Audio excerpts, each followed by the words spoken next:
अस्सलाम वालेकुम दोस्तों, आपको बता दें कि ये खबर उन लोगों के लिए काफ़ी इम्पोर्टेंट है जो लोग अभी कुवैत के अंदर एंट्री करना चाहते हैं। यहाँ पे दोस्तों, अगर आप भी कुवैत के अंदर एंट्री करना चाहते हैं तो ज़रूरी है कि अगर आपका दोनों वैक्सीन कंप्लीट हो चुका है और साथ में दोस्तों आपका अगर इकामा वैलिड है तो आप कुवैत में एंट्री कर सकते हैं। दोस्तों, इस वीडियो में हम आपको बताएंगे कि कुवैत के अंदर आप कैसे एंट्री कर सकते हैं। तो चलिए दोस्तों, जैसे कि दोस्तों आपको मालूम है, कुवैत के अंदर 1 अगस्त से फ्लाइट का संचालन शुरू हो चुका है, लेकिन जो डायरेक्ट फ्लाइट है उनको अभी तक कुवैत गवर्नमेंट की तरफ से नहीं खोला गया है। लेकिन दोस्तों यहाँ पे बता दें कि इंडिया से कई लोग परेशान हैं बहुत दिनों से। तो दोस्तों, इंडिया से जो एक्सपर्ट्स है वो एंट्री करना शुरू कर दिया है। दोस्तों, कुवैत के अंदर अभी आपको आने के लिए एक वाया चुनना होगा, यानी कि किसी और कंट्री में आपको 2 वीक्स के लिए स्टे करना पड़ेगा।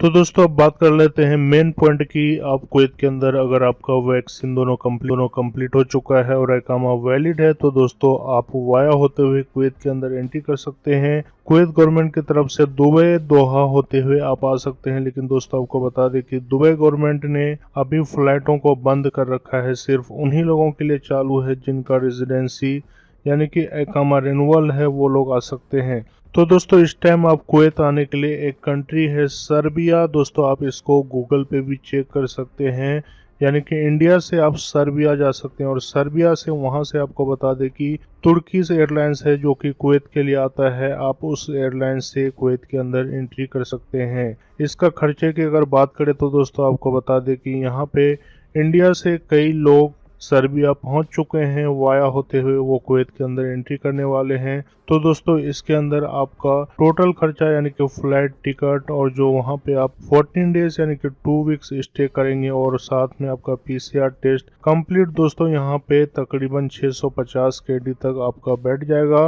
यानी कि इंडिया से सर्बिया और सर्बिया से आप कुवैत के अंदर एंट्री कर सकते हैं। तो दोस्तों, ये खबर उन लोगों के लिए काफ़ी इम्पोर्टेंट है जो लोग परेशान हैं और अभी कुवैत के अंदर एंट्री कर सकते हैं, क्योंकि दोस्तों कुवैत गवर्नमेंट ने अभी डायरेक्ट फ़्लाइट को लेकर के कोई भी अपडेट नहीं दिया है कि कब तक खुलेगा और कितना टाइम लगेगा।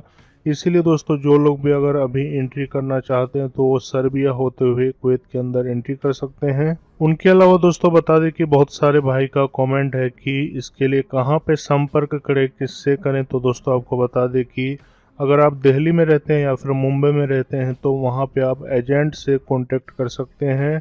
उसके बाद दोस्तों, कुवैत से जो अगली अपडेट आपको बता दें कि घरेलू वर्कर यानी कि डोमेस्टिक वर्कर को लेकर के है। यहाँ पे दोस्तों डोमेस्टिक वर्कर को लेकर के बहुत ही अच्छा अपडेट है। दोस्तों आपको बता दें कि कुवैत का एमपी जिसका नाम है अध्यक्ष बासम अल सिमरी, उनके द्वारा बताया गया है कि अगर कोई भी डोमेस्टिक वर्कर यानी कि घरेलू वर्कर कुवैत के अंदर आते हैं, अगर उन्हें 14 डेज यानी कि 14 दिन का क्वारंटाइन रखा जाता है तो उनका भी पेमेंट यानी कि उनका जो तनख्वाह है उन्हें पे करना पड़ेगा। उनका जो स्पॉन्सर है, यानी कि जिस दिन वो एयरपोर्ट के अंदर कुवैत एयरपोर्ट में पहुंच जाते हैं उसके बाद अगर उनका 2 वीक्स का क्वारंटाइन होता है तो वो पेमेंट भी उनको पेड करना पड़ेगा, जो स्पॉन्सर होगा उसका। उनके साथ ही दोस्तों, जो अगली अपडेट है वो भी बहुत ही अच्छा है, खासतौर से खादिम यानी कि डोमेस्टिक वर्कर के लिए।